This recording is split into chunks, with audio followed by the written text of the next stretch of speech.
The Seattle Sea Dragons. Chris Zook's fighting Jim Haslett Sea Dragons. The over-under here, 40.5. One of, I think, 3 totals this year so far that's gotten into the 40s. Seattle, the 4.5 point home favorite. And this was the Sharps' favorite line of the week.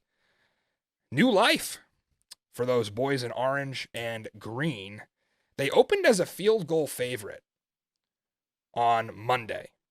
And I refreshed the page on DraftKings about 10 minutes later, and it already climbed to 4. Then I ate my lunch, and I came back in an hour, 4.5.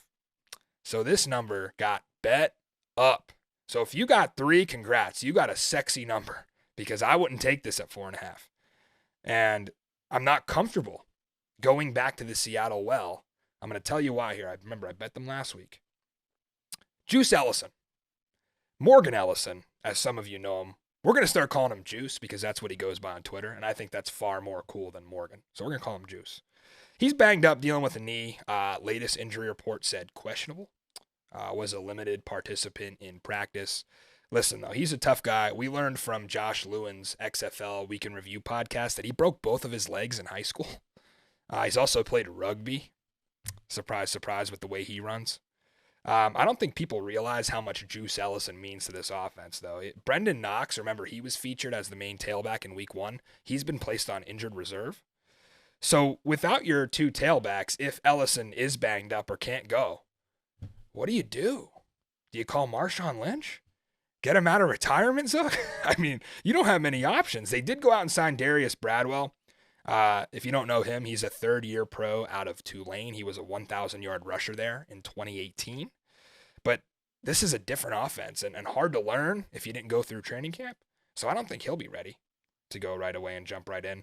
So I assume you're going to see TJ Hammonds in there. This is a guy that Jim Haslett pointed out in the roundtable before the season. He's kind of their gadget guy. Here's why I don't love Hammonds as your full-time tailback. Number 1, it takes him out of the passing game where he could be effective. Number 2, he's 5'10", 190 pounds. And if you're San Antonio, you're coming for Ben DiNucci. They're one of the most aggressive teams in the league with that Jim Herman blitz. I don't trust TJ Hammonds to stand back there and pass block for Ben DiNucci. So that could be trouble. Morgan Ellison, great pass blocker. Brendan Knox, another big-bodied tailback. San Antonio Brahmas leading the league in tackles for loss with 23. So you could see where this would be problematic. And we get it. Ben DiNucci, in his own right, he's pretty slippery. He's more mobile than he gets credit for. Delonte Scott, starting defensive end for the San Antonio Brahmas, will be out. He has a concussion. I think that Houston game was really a chance for the Brahmas defense to get up to par here. You basically get the same offense in back-to-back weeks. Remember, A.J. Smith and June Jones are connected. A.J. Smith was under the tutelage of June Jones in 2020. So you're getting a similar offense here. That's something to keep an eye on. I don't think that San Antonio will give up all those scores through the air again that they did last week. I could see DiNucci getting 300 yards, right, just based on this scheme. But I would take the under on the player prop of, if it's set at 2.5 touchdown passes, I would lean under. And you probably get a plus sign for that if that's out there. Teddy Adewusi, starting safety. He's leading the league in solo tackles for San Antonio, so promising there. Listen, Seattle still has the edge. I'm never going to say their offense doesn't have the edge, especially when you have June Jones and you're going against Josh Gordon and Jacquor Pearson, who both lead the league in receiving on the same team. It's a bigger challenge than you would imagine this week for that Sea Dragon offense.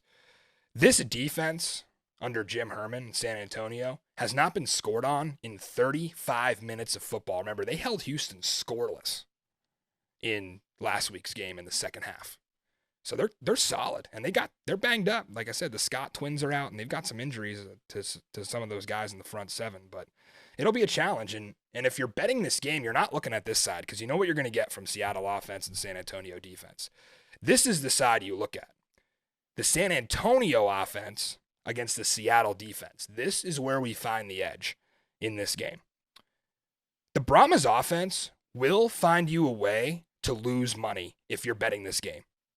And if you don't believe me, watch the tape. This offense is lifeless. What did they need in week 3 against Houston to set up their scoring drives. A long kick return on the opening kickoff set them up at the plus 30. They scored their first touchdown. It was a PI on 4th and 5 to set that one up to TJ Vasher, who's out. He won't suit up, so that's another key. The San Antonio defense denied Brandon Silvers on a 4th and 1 quarterback sneak. Excellent play. They get it back down by 9 with an entire 4th quarter to work with, and they throw a pick 2 plays later. You can't count on this offense. It's Jack Cohn trying to force it. Your defense comes out again after Cohn throws that pick. And what do? They force a 3-and-out, -7 for Houston. So they're just holding, and they're gassed, and they're out there. Offense, please do something. We want to win this Texas showdown. We're going to knock off the Houston Roughnecks on the road. They start at midfield. They get down to the plus 16. They draw another PI call. So you're at the 1-yard line with 4 shots at it. You have 2 240-pound tailbacks in Kalen Ballage and Jacques Patrick. This offensive line has been awful. Jamie Elizondo, who are you fooling? Pounding the ball 4 times. I could get it on 1st and 2nd down, but you got to roll Cone out, or you got to have motion, throw the fade, do something else. They pound it 4 times. By 4th down, Houston knows exactly what's coming. You got defensive tackles running through unblocked and stopping your tailback for -4. Hines Ward needs a new offensive coordinator. I mean, I don't care how much San Antonio scored on Orlando. I've forgotten already about that. Your defense puts on a clinic against a great offense. You have a chance to make a statement and win that game, and you choke it away with bad play calling, bad execution, and this is why the Seattle Sea Dragons are the pick. We've seen them on defense, Zook. They seem to be playing pretty well.